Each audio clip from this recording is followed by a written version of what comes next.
गोदरेज जो है हमारे यहाँ गुड़गांव में क्यों इतना फेल हो रहा है? भाई हमें क्या पता, हम क्या जाने। इन्फ्लुएंसर तो यही बोलेगा ना कि मैं नाम नहीं लेता हूँ, कंट्रोवर्सी हो जाती। जितने डेवलपर आज गोदरेज की रैली में हैं, उनके पास कोई बेंचमार्क ही नहीं है आज के दिन में। अगर उनकी डिलीवरी टाइम पर होती, उनका प्रोजेक्ट सेल्फ सेलिंग होता। डीएलएफ का कम एलियाज है and that is why they have struggled. Commercial property is just to get yields, returns. Residential is like a marriage. 8 smart cities आने वाले हैं। दिल्ली एनसीआर को टोक्यो बनाने का प्लानिंग यूं चल रहा है। ये 2041 दिल्ली के मास्टर प्लान का पार्ट होने वाला है। लेटेस्ट न्यूज आई हुई जो 4th फ्लोर को लेके चल रहा था। ये जो गोल्डन फ्रेम वाले लोग है ना, टाइम टू से बाय, इनका रोजी रोटी ऐसे ही चलता है। वो बोल रहे थे गुड़गांव जो है वो अदरक की तरह है। आप अपने लाइक बटन प्रेस करवाने के लिए क्यों ये काम कर रहे हो यार? आज भी हम गुड़गांव में इंफ्रा को चैलेंज कर रहे हैं। Retirement housing policy, old age housing policy, so basically government का एक पॉलिसी नया इंट्रोड्यूस हुआ है and Delhi is going to transform. But मैंने अब देखो सारे लूप्स कनेक्ट कर दिए। डिमांड बहुत ज्यादा है, सप्लाई बहुत कम है, तो क्या होता है रेट्स ऊपर जाते हैं। तो कस्टमर के लिए तो बहुत बड़ा प्रॉब्लम है ना। एमसीजी को टैक्स लेना है ना।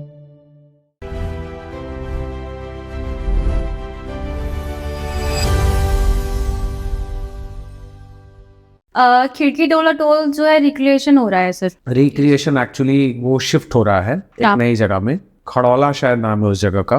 दैट इज मतलब पचगांव के पास ही है वो। पचगांव में एक्चुअली शिफ्ट होना था, बट वहाँ पे विलेजर्स ने रिवोल्ट कर दिया था because they could see that traffic लगेगा बहुत ज़्यादा। इसके चलते उसको शिफ्ट कर दिया गया है।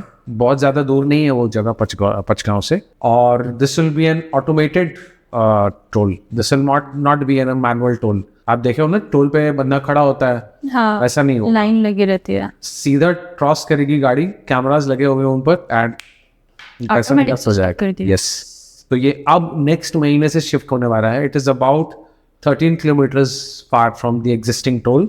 एंड वैसे तो गडकरी जी ने 2015-16 में अनाउंस कर दिया था इसका शिफ्टिंग, बट नेवरदलेस अनफॉर्चुनेटली नहीं हो पाया। डिले होता है सर, पर ठीक है, गडकरी जी को माफ किया जा सकता है इसके लिए माफ। उन्होंने काफ़ी काम भी किया है। देखो, Mumbai Delhi expressway, NH-48, Dwarka expressway, सब उन्हीं के राज में हुआ है। एस गिटार में वेरी गुड जॉब, तो इसीलिए he can be excused. But yes, ये स्टार्ट होने वाला है नेक्स्ट महीने से एंड आई एम होपफुल कि इस होने से न्यू गुड़गांव में काफ़ी फायदा होगा। डिकंजेस्ट हो जाएगा, प्रॉपर्टी के रेट्स ऊपर जाएंगे। गोदरेज जो है वो मुंबई पुणे जैसे सिटीज में तो काफ़ी ग्रो कर रहा है, बट हमारे यहाँ गुड़गांव में क्यों इतना फेल हो रहा है? बहुत वास्ट टॉपिक है शान्या ये। इसके कई सारे हेड्स हैं। देखिए, सबसे पहले तो जो आपने क्वेश्चन पूछा है वो आपने एक लिंक से पूछा है। एक फेमस इंस्टाग्राम इन्फ्लुएंसर ने किसी क्वेश्चन पे आंसर दिया था ये कि भाई हमें क्या पता कि क्यों नहीं हो रहा है, हम क्या जाने।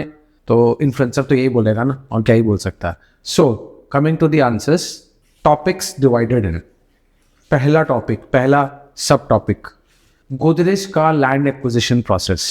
गोदरेज जब गुड़गांव में एंटर हुआ था, उसके लैंड एक्विजिशन प्रोसेस जो थे वो बहुत अनहेल्दी थे। बहुत सारे जेवीज किए उन्होंने। जेवीज में you have to levy things on your partner as well. आप सारे डिसीजन अपने नहीं ले सकते, तो उसके चलते काफ़ी हिकअप्स आए इनको। ठीक है। दूसरा, बिल्डर का अपने कॉन्ट्रैक्टर का सिलेक्शन, उसका काम एग्जीक्यूट और उसका काम आगे बढ़वाना, ये भी एक प्रोसेस होता है। इट इज़ नॉट कि आज मैंने डिसाइड किया और कल से मेरा कॉन्ट्रैक्टर काम लग जाएगा, specially for a listed company. तो गोदरेज के साथ सबसे बड़ा चैलेंज ये भी आया कि जिन जिन कॉन्ट्रैक्टर्स को उन्होंने काम दिया और जब वो एग्जीक्यूट हुआ कंस्ट्रक्शन, उसमें बहुत सारे गैप्स आए। एक तो जेवी लैंड था, उसके ऊपर से कॉन्ट्रैक्टर जो लाया उसमें बहुत सारे गैप्स थे, क्योंकि कंपनी लिस्टेड थी, बहुत प्रोसेस फॉलो करना पड़ता है। आज नागार्जुना कंस्ट्रक्शन कंपनी इमार का एक प्रोजेक्ट बना रही है 62 में। आप उनकी कंस्ट्रक्शन देखिए जाके, स्पीड, और वही एनसीसी को ही अवार्ड किया हुआ गोदरेज द्वारा प्रोजेक्ट जो है उनकी कंस्ट्रक्शन जाके देखिए। फिर देखिए, मैं नाम नहीं लेता हूँ, कंट्रोवर्सी हो जाती। मैं कंट्रोवर्सी से दूर रहना चाहता हूँ। एक प्रोजेक्ट उनका गोल्फ कोर्स रोड पर है, पारस हॉस्पिटल के बगल में है गोदरेज का, उसकी कंस्ट्रक्शन जाके देखिए। और आप इमार का कंस्ट्रक्शन जाके देखिए। ये प्रोजेक्ट बाद में लॉन्च हुआ था, वो प्रोजेक्ट पहले लॉन्च हुआ था। एंड कंपेयरिंग अनदर डेवलपर, फिर DLF, they have set some different standards. DLF Arbour का कंस्ट्रक्शन देखिए, और आर्बर के साथ ही एक प्रोजेक्ट लॉन्च हुआ था, नाम नहीं लूंगा, आपको पता है, एक्सटेंशन नॉट मेरी प्रॉपर्टी है गोदरेज की, जिसकी अलॉटमेंट के लिए लाइनें लगी थी। उसका कंस्ट्रक्शन देखिए। आरवरस कहाँ पहुँच चुका है, उसका कंस्ट्रक्शन जाके देखिए कहाँ पहुँच चुका है। सो दैट मीन्स कि उनका प्रोजेक्ट अवॉर्ड करना कॉन्ट्रैक्टर को और कॉन्ट्रैक्टर का आगे प्रोसीड करना, इनमें गैप्स है, ठीक है। इसलिए इनके टाइम पे deliver. Third most important thing, जितने डेवलपर आज गोदरेज की रैली में हैं या गोदरेज से आगे हैं, उनका कोई एक स्टैंडर्ड डिलीवरी है जिसको सेट कर दिया गया है बेंचमार्क। डीएलएफ का कमेलियाज है, करेक्ट। सोभा का सोभा इंटरनेशनल सिटी है, एमसीएम का गोल्फ स्टेट है। गोदरेज बोलते ही आपके जहन में क्या नाम आता है? ऐसा कोई एक प्रॉपर्टी जो उनका बेंचमार्क स्टार्ट हो गया एनसीआर में कि यार नहीं है सर, वो जाके देखो यार, मतलब इट इज टू गुड। नहीं। तो इसीलिए उनके पास कोई बेंचमार्क ही नहीं है आज के दिन में, and that is why they have struggled. I am very sure आगे जाके चीज़ें ठीक होंगी। आई एम वेरी श्योर कि जो समारिस आया है अब ये, क्योंकि टाटा को कंस्ट्रक्ट करना है, this is going to do very good. But as of today, being in this city, being in the presence of Godrej for approximately more than 14-15 years or more, वो कहाँ मीट कर पाए इन लोगों से? एमटीएम की construction की page देखी आपने, डीएलएफ की कंस्ट्रक्शन की पेज देखी आपने, डीएलएफ की डिलीवरीज देखी आपने, गोदरेज की डिलीवरीज क्या इनसे मैच कर पाती हैं? सर कहीं भी नहीं मैच करती है। अगर गोदरेज प्रॉपर्टीज का कोई भी मैनेजमेंट से बंदा ये मेरा पॉडकास्ट देख रहा है, मैं उसको चैलेंज करता हूँ, अगर उनकी डिलीवरीज टाइम पर होती, अगर उनके प्रोजेक्ट्स उनके सेट प्राइसेस से मैच करते, तो हमारी ज़रूरत पड़ती नहीं उनके प्रोजेक्ट्स आगे बेचने के लिए। उनका प्रोजेक्ट सेल्फ सेलिंग होता। उनके क्लब हाउसेज में इवेंट होते, बड़े बड़े फाउंडर्स आते हैं और वहीं चेक्स देते। हम लोगों को सिर्फ पता चलता है कि वो अच्छा गोदरेज का एक प्रोजेक्ट आया था, वो छोड़ लो। So this is the entire topics why Godrej has lacked. I am very sure कि समारिस से इनका एक नया चैप्टर लिखा जाएगा, बट जो पुराना बुक है ना, वो सेट नहीं कर पाया कोई सही चीज़। इतनी पुरानी company, I think more than 130-40 years हो गए, but gaps, I don't know why. And commercial में हम 7 to 8% अर्न कर सकना चाहिए या फिर रेजिडेंशियल में करना चाहिए सर, तो हमें 2 या 3% मिलता है? दोनों में इन्वेस्टमेंट का होराइजन अलग अलग है, दोनों में इन्वेस्ट करने का रीज़न अलग अलग है। Commercial property is just to get yields, returns. Without returns commercial is zero, उसका कोई वैल्यू नहीं। तो कंस्ट्रक्शन से लीजिंग तक अगर डेवलपर स्ट्रांग है, कमर्शियल की बहुत वैल्यू, ठीक है। लेकिन अगर इन सभी स्टेप्स में कहीं वो फ्लॉ कर रहा है, फॉर एग्जांपल बहुत सारे ऐसे कमर्शियल आपने देखे जो खाली पड़े हो, खाली पड़े, बिल्कुल लिस्ट आउट नहीं, तो उनका कोई फायदा नहीं है।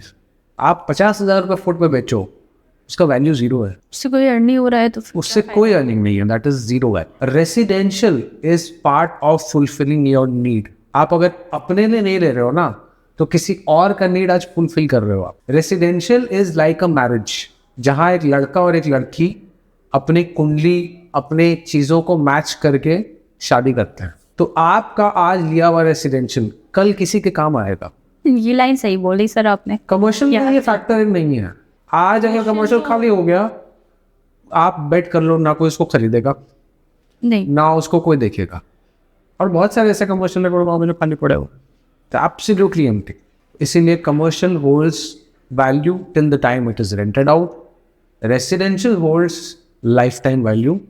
यील्ड भी आती है, कैपिटल भी बढ़ता है, दोनों फैक्टर। दिल्ली एनसीआर को टोक्यो बनाने की प्लानिंग चल रही है अभी। देखिए, दिल्ली एनसीआर को टोक्यो बनाने का प्लानिंग यूं चल रहा है कि 8 स्मार्ट सिटीज अक्रॉस दिल्ली आने वाले हैं, ठीक है, जिसमें some part of Rajasthan, some part of UP and some part of Haryana, कुछ कुछ छोटे छोटे शहर इंक्लूड किए जाएंगे। ये 2041 दिल्ली के मास्टर प्लान का पार्ट होने वाला है। इसको बेसिकली डिकंजेस्ट करने के लिए किया जा रहा है। दिल्ली इज मतलब थिकली पॉपुलेटेड, बहुत बढ़ चुका है, तो इंफ्रा ना दिल्ली का कोलैप्स हो जाएगा किसी दिन। हम गुड़गांव की बातें करते हैं, अभी बारिश हुई थी ना, तो टाइम्स ऑफ इंडिया में कहाँ का फोटो आता है? गुड़गांव का ही आता है सर। एक पर्टिकुलर फोटो आता था हमेशा दिल्ली का। दिल्ली ना सीपी के पास रेलवे स्टेशन है, वहां पे एक ब्रिज है, मिंटो ब्रिज, जिसमें पानी भर गया था। यस, एवरी टाइम जहाँ जब बारिश ज्यादा हुई दिल्ली में, उसमें एक एकदम पक्का वीडियो डालेगा कि बस डूबी हुई है। तो वहाँ दिल्ली का इंफ्रा क्लैश करता है, बहुत मेजर वहाँ प्रॉब्लम्स है। तो Delhi is thickly populated, government had to think मतलब अबव द बाउंड्रीज। और अभी आप देखते चलो, अभी ईवीज पे बहुत आ जाएगा, ईवीज लाना है, दिल्ली में रिस्ट्रिक्शंस बढ़ने वाली है, तो बढ़ गए, धीरे धीरे धीरे रिस्ट्रिक्शंस बढ़ेंगे। तो there is lot emphasis on EV bikes, EV cars, and Delhi is going to transform. और दिल्ली ट्रांसफॉर्म नहीं होगा ना, गुड़गांव ट्रांसफॉर्म नहीं होगा. तो स्टार्ट वहीं से करना पड़ेगा. एंड एक अभी लेटेस्ट न्यूज आई हुई थी सर, जो 4th फ्लोर को लेके चल रहा था, तो उस पर एक अप्रूवल आया हुआ था अभी. ये एक एवरग्रीन नेवर डाइंग चैप्टर है. इससे हम पहले ही बात कर चुके हैं, बट इस पे आप हमेशा बात करिए. आज से 10 साल बाद भी इस पर डिस्कशन होगी. एक हाई राइज आता है, बिल्डर को हाई राइज बेचना है. बिल्डर गवर्नमेंट से थोड़ा सपोर्ट लेता है कि भैया प्लीज लो राइज का कुछ करिए ना, मैं कैसे बेचूंगा हाई राइज. ठीक है, हाई राइज बिकता है, फिर वही बिल्डर लो राइज लाता है. सर लो राइज का कुछ करिए ना, 4 फ्लोर्स खुल जाने चाहिए, और 4 फ्लोर्स खुल जाते हैं. आज भी हम गुड़गांव में इंफ्रा को चैलेंज कर रहे हैं कि हमारा इंफ्रा सही नहीं है, तभी ये ब्लॉक लगता है. ठीक है, we are not able to cater people and we are building floors. Water नहीं है, इलेक्ट्रिसिटी नहीं है, and we are building floors. Correct है. अब मैं अपने परसेप्शन से इसको एक स्टोरी से लिंक कर रहा हूँ, अपने परसेप्शन से. I am not saying that this is a fact. Retirement housing policy अब इंट्रोड्यूस हुई है. ओल्ड एज हाउसिंग पॉलिसी आपने सुना होगा. ये अलग अलग बिल्डर के अलग अलग टर्म्स है. सो बेसिकली ये गवर्नमेंट का एक पॉलिसी नया इंट्रोड्यूस हुआ है. क्या है ये, नहीं आइडिया आपको. सो बेसिकली क्या है कि गवर्नमेंट मोटिवेट कर रही है कि जो भी अब रिटायरमेंट एज 60-65 पहुँच चुके हैं, उनके लिए भी एक हाउसिंग पॉलिसी होनी चाहिए, जिसमें एक बेसिक FAR मिल जाएगा 6 एकड़ 7 एकड़ 5 एकड़ का. ठीक है ना. और उसी में डेवलपर को क्लब और सारी अमेनिटीज और फिर एक वर्टिकल बिल्डिंग. मोटा मोटा पॉलिसी ये है. पोजेशन के वक्त जो पोजेशन ले रहा है across the family. So for example family member में हस्बैंड, वाइफ, बच्चे और पेरेंट्स हैं. तो पेरेंट्स का एज 60-65 या अप्रॉक्सीमेटली होना चाहिए, जो रिटायरमेंट एज होता है. That is the only condition in it. अब मैं इसको लिंक कर रहा हूँ फ्लोर से. 60-65 ईयर्स का जो होगा बंदा, वो कितना साल हाई राइज में रह चुका होगा आज तक? हाई राइज में कितना ही रहा होगा सर? अक्रॉस दिल्ली ही होगा मोस्ट प्रोबेबली. ऐसा तो है नहीं कि दूसरे सिटी से माइग्रेट कर रहा होगा, बहुत कम चांसेस है. बहुत कम चांसेस होते हैं. ठीक है. दिल्ली के जो 60-65 ईयर्स के कस्टमर आपने आज तक जिससे भी बात करी है, क्या उसने कभी बोला है कि मेरे को हाई राइज चाहिए 20th फ्लोर? नहीं बोला है. क्या बोलता है? उनको लो राइज चाहिए होते हैं. एग्जैक्टली. तो अगर लो राइज का 4 फ्लोर्स का रुकावट नहीं लगती, तो क्या वो कभी ये हाउसिंग स्कीम जो नया निकला है रिटायरमेंट हाउसिंग, कभी फ्लैट लेते हैं? नहीं लेते. Point number 1. अब इससे होगा क्या? कर तो दिया गवर्नमेंट ने. जितने भी 4 फ्लोर्स की सप्लाई है, और जितनी भी 4 फ्लोर्स की सप्लाई अब 6 महीने में आएगी या साल भर में आएगी, वो बहुत जल्दी चर्न आउट हो जाएगी. क्योंकि डेवलपर जो एक फ्लोर बना के बेचता है, उसका इंटरेस्ट अब फ्लोर बनाने के प्रति कम हो जाएगा. बोलेगा अब तो बनाना नहीं है, नक्शा पास होना नहीं है, तो क्या करना है. तो इसका मतलब जो एग्जिस्टिंग वेकेंट प्लॉट्स हैं, कुछ नहीं होगा. क्योंकि अगर उसका नक्शा पास नहीं है तो it is of no use. और जो नक्शा पास करके 4 फ्लोर्स बना रहे हैं, उनका तो कंज्यूम हो जाएगा. हाँ. उससे क्या होगा, जब सप्लाई डिमांड से कम हो जाती है तो क्या होता है, डिमांड बहुत ज़्यादा है, सप्लाई बहुत कम है, तो क्या होता है, रेट्स ऊपर जाता है. तो इसका मतलब बिल्डर फ्लोर का भी जो रेट स्टैंडर्ड थ्रेशोल्ड बना हुआ था ना, अब वो ऊपर भागेगा. और वही रेट्रो इफेक्ट आएगा प्लॉट में, जिनका उसका रेट भी ज्यादा जाएगा. जो नक्शा पास वाले ओनर्स हैं, वो भैया बैठेंगे आराम से, उनको कोई टेंशन नहीं है. नक्शा पास का मतलब उनका फ्लोर फ्रीज्ड है, उनका 4 फ्लोर्स फ्रीज्ड है और उनका लेआउट फ्रीज्ड है. अब उनको कुछ नहीं करना, कुछ भी नहीं, वो आराम से बैठे रहेंगे. और जिनका नक्शा पास नहीं है, वो वेट करेंगे कि कब नक्शा पास होगा तब मैं करूं. वो अभी आज के दिन में थोड़ा स्टैंडर्ड फील करेंगे. उनके लिए ये प्रॉब्लमेटिक सिचुएशन है. बट मैंने अब देखो सारे लूप्स कनेक्ट कर दिए. हाई राइज का इम्पैक्ट था, लो राइज का कस्टमर चाहिए, लो राइज का 4 फ्लोर्स बंद कर दिया. अब जो एग्जिस्टिंग लो राइज है वो सारे खत्म हो जाएंगे धीरे धीरे, और इससे इम्पैक्ट आएगा एग्जिस्टिंग प्लॉट जो नक्शा पास है और जो नहीं नक्शा पास है. इसमें देखना बहुत गैप आएगा. जितना ये लंबा चलेगा उतना गैप बढ़ेगा. सो दिस इज वेरी इंपॉर्टेंट कि गवर्नमेंट को इस पे कोई इमीडिएट रिलीफ देना चाहिए. एटलीस्ट गेटेड सोसाइटीज को इससे बाहर कर देना चाहिए. When you talk about infra, water, electricity supply, sewer, road का डायमेंशंस, गुड़गांव में ऐसी कई सोसाइटीज है जो पूरा ही डेवलपर रोक के बैठा है, मतलब कंट्रोल करके बैठा है. तो आप थोड़े ना रोड पे जाके स्लोप बना दीजिए और उसके बाद गार्ड रोड बना दीजिएगा, जो DLF के फेज में हुआ था. नहीं पॉसिबल है ना. सेंट्रल पार्क है, फ्लावर वैली है यहाँ पे। किसी भी फ्लोर बनाने वाले को इतना ये कि भाई मैं आगे जाके उस पर कैप्चर कर लूँ, इनक्रोच कर लूँ, नहीं पॉसिबल। इसका मतलब central park, flower valley, BPTP, उपल्स G99, westerlies, ये सब जो सोसाइटीज़ हैं, टाउनशिप्स हैं, इसको इमीडिएट रिलीफ कर देना चाहिए कि ये इनमें नहीं आए। उससे गवर्नमेंट को फ़ायदा क्या होगा? गवर्नमेंट को फ़ायदा ये होगा कि ये जो वेकेंट प्लॉट्स रखे हुए ना इन सोसाइटीज़ में जल्दी कंज्यूम, फ्लोर्स जल्दी बिकेंगे, गवर्नमेंट का रेवेन्यू आएगा। आप चैलेंज वहाँ लगाइए जहाँ आपको लगता है जी हमने सेक्टर काट दिया था, अब उसमें ना सेक्टर का मशरूम बन गया, कहीं भी फ्लोर उगे हुए हैं। आप वहाँ पे थोड़ा उस पर रोक लगाइए कि भाई ये पॉसिबल नहीं है गवर्नमेंट के लिए। जहाँ आपने डेवलपर को पूरा एक 20 एकड़, 25 एकड़, 50 एकड़, 150 एकड़ दे दिया है, वहाँ तो उसको कंट्रोल करना ही है। He is bound to do that. He is bound to do that because he has to sell further land. बड़ी दुल्हन जब तक नहीं चमकेगी ना, घर की छोटी दुल्हनों को मौका नहीं मिलेगा। बट सर गवर्नमेंट ये करेगी क्या? देखिए बड़ा अजीब सा, इसमें मैं कोई कमेंट नहीं करना चाहता हूँ करेगी कि नहीं करेगी, but looking at the past जो गुड़गांव में हुआ है 100% खुलेगा वापस। कब खुलेगा इसका कोई टाइम लाइन गारंटी नहीं है, लेकिन खुलेगा जरूर। And I am very sure कि इसमें प्लॉटेड डेवलपमेंट्स को सबसे पहले रिलीफ मिलेगा, उसके बाद आएंगे हुडा के सेक्टर्स वगैरह, और हुडा के सेक्टर्स में बाउंडेशंस लग सकती, बहुत अच्छी अच्छी बाउंडेशंस लग सकती हैं। 4 फ्लोर 300 गज का 3.5 से 4 करोड़ का है, 3 फ्लोर उसी 300 गज का 5 करोड़ का हो जाएगा। हाँ, रेट बढ़ जाएगा उसको। तो कस्टमर के लिए तो बहुत बड़ा प्रॉब्लम है ना, और सरकार को तो लोग बसाने हैं ना, MCG को टैक्स लेना है ना, तो कहाँ से आएगा टैक्स? वो यहीं से आएगा सर। अभी एक और न्यू इन्फ्लुएंसर ने वीडियो बनाया हुआ था अभी कि relative to Gurgaon real estate का, जिनका कुछ लेना देना नहीं है उसके लिए। ये सामने रोज का है यार, ये रोज का है। देखो मैं इस पे काफ़ी जगह पर काफ़ी लोगों को समझा चुका हूँ कि इनका रोजी रोटी ऐसे ही चलता है। मैंने आज भी मतलब एक वीडियो किसी लेडी का देखा था, वो बोल रही थी गुड़गांव जो है वो अदरक की तरह है, कहीं से नहीं पहुँच जाता। भाई मत रहो ना, हमने थोड़ी बोला है, हमने नहीं बोला आपको रहने के लिए। आप अपने लाइक बटन प्रेस करवाने के लिए क्यों ये काम कर रहे हो यार? क्यों व्यूज़ के लिए मर रहे हो? क्यों फ्रेंड्स को फ़ोन करके प्लीज़ लाइक कर दो ना मेरी वीडियो को प्लीज़? आधे तो सर फेक करवा देते हैं। क्यों? क्या हो गया हमें? Why are we living in this psychology? Are we aloof in life?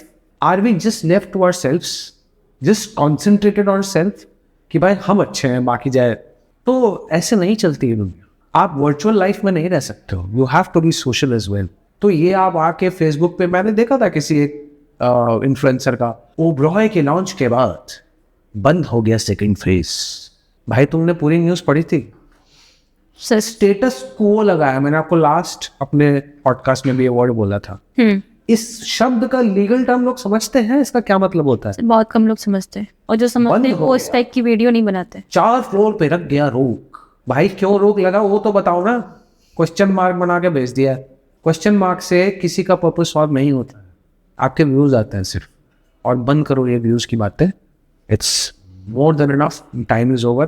मैं आपको बता रहा हूँ शान्या, 5 years down the line, 5 years down the line, जो लोग फैक्ट्स बोलेंगे, जो लोग ऑन द फेस बोलेंगे, जो लोग ब्लंट बोलेंगे, वैल्यू उन्हीं की होगी। ये जो गोल्डन फ्रेम वाले लोग हैं ना, जिनको हर जगह गोल्डन फ्रेम चाहिए, वो नहीं रहेंगे। टाइम टू से बाय बाय। ग्रेटर एसपीआर पे एक एम का ब्रांडेड रेसिडेंसी आ रहा है सेक्टर 58 में। ग्रेटर एसपीआर के पहले बारे में आपको बताना पड़ेगा, what is greater SPR? Have you heard about it? Greater SPR एक कनेक्टिविटी बन रही है from MG road towards Manesar in an outer circumference. तो वो सारा फरीदाबाद वाला जो रोड है ना, वहाँ से पीछे से कवर होते होते आपका सेक्टर 58 के पीछे से कवर होते हुए 63A के पीछे से कवर होते हुए, मैंने आपको सेक्टर 70A के आसपास रोड भी दिखाई थी, एक पैच दिखाया था। That patch is a part of greater SPR, that is to decongest extension road. शाम में बारिशों में and in normal days as well, आपको पता है एक्सटेंशन रोड पूरा भर जाता है, फुल रहता है वो तो, पूरा भर जाता है। तो इट इज़ टाइम कि हमें उसको डीकंजेस्ट करना है। तो गवर्नमेंट ने नोटिफिकेशंस भेज दिया है विलेजर्स को कि भाई इसको खाली करने के लिए आपका टाइम आ रहा है और आप इसके मुआवजे के लिए आगे बढ़िए, और वो प्रोसेस शुरू हो चुका है। इसीलिए आपको पैचेस में रोड दिख जाएंगे। 67A में आप लास्ट में जाओगे, आपको पैच में रोड दिख जाएगा। हाँ। 70 में आप पैच में जाओगे, आपको रोड दिख जाएगा। वो पट्टियाँ बन चुकी हैं। तो वो एक बहुत बड़ा रिलीफ होने वाला है for the extension. Coming to 58 में एक डेवलपर जिसका आपने नाम दिया ब्रांडेड रेसिडेंसी का ग्रुप ला रहा है, ओके। ठीक है। और मतलब आप समझ लो कि वो एक अलग लेवल चीज़ होने वाली है, अलग लेवल। यार देखो, मैं बड़ा कैलकुलेटिव चलता हूँ, जस्ट ऑन द वर्ड्स कभी कभी बात नहीं बनती है, you need calculations and numbers as well. M3M ने 5 डिलीवरीज अभी हाल फिलहाल में की है, 5 डिलीवरीज। पॉइंट नंबर 1, इसको पॉइंट नंबर 1 लिखो। 2, Pankaj being the owner of the company takes round of all his properties, सब प्रॉपर्टीज में वो घूमते हैं अपने से खुद। पॉइंट नंबर 3, उसके वीडियोज आते हैं of construction. He does not post videos of promoting a product, he posts video of construction. Real estate बेचना है आज के दिन में, दुनिया भर के एड्स हैं, दुनिया भर के वीडियोज हैं, इन्फ्लुएंसिंग वीडियोज हैं।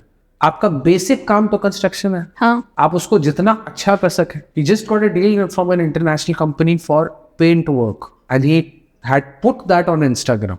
बताओ मेरे को कितने बिल्डर्स ने डाला है अभी तक। तो इस बंदे का एक विजन है।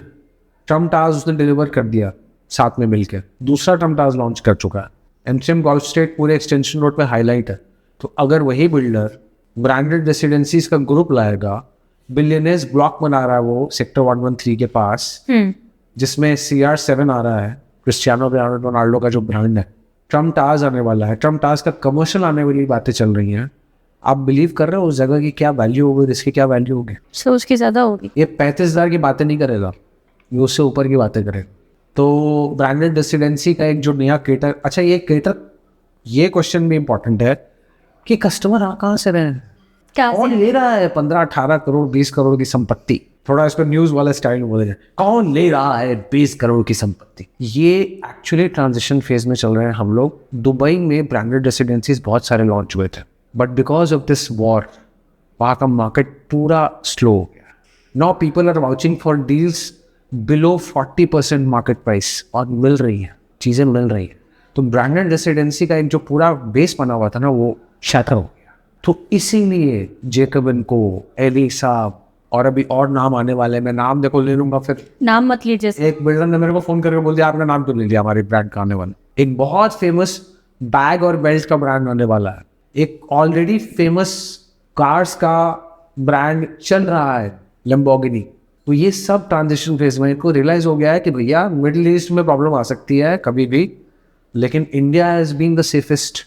और गुड़गांव बहुत इजी डेस्टिनेशन है, दुबई के यहाँ से फ्लाइट 4 घंटे की, आराम से कोई आ जा सकता है इन अ डे, आज आया कल गया, हो सकता है वो तो। तो ये बहुत बड़ा रीजन है। आप इसको ऐसे कैलकुलेट करो। तो आई एम वेरी श्योर कि NRI बेस्ड कस्टमर्स बहुत हैं इसमें, बहुत है। मोस्टली सर वही होंगे। They just loving it. तो उन लोगों का फेज 1 सोल्ड आउट हो गया, आ ही गया ना, न्यूज में हर जगह चली रहा है अभी तो। हाँ। सोल्ड आउट हो गया, आपने देखा है टोरिनो। तो इसका मतलब एक प्यार तो है ना। तो ये ब्रांडेड रेसिडेंसीज M3M लेके जो आ रहा है, it is going to blow people's mind out. ये लोगों को समझ में ही नहीं आएगा कि इतना अच्छा कैसे हो सकता है। And the owner is working like hell. वो देखना नक्शा चेंज कर देगा, लोग रोते रह जाएंगे, पानी भरता है यहाँ, तो पानी भरता है, ले पानी भरता है, 25 करोड़ के अपार्टमेंट पे करे पानी भरता है। तो we are into a transition phase. Branded residencies बहुत आने वाली हैं, and greater SPR will be a very very good benefit for people staying on extension road. आप यहाँ से डायरेक्ट मानेसर जा सकते हो, आपको एक्सटेंशन पे नहीं जाना है। और आपको पता है भी एक्सटेंशन पे बहुत काम है, SPR पे मेट्रो का काम है, फ्लाईओवर का काम है, तो और कंजेस्ट हो जाएगा। तो greater SPR is very important. चलिए, चीयर्स। चीयर्स।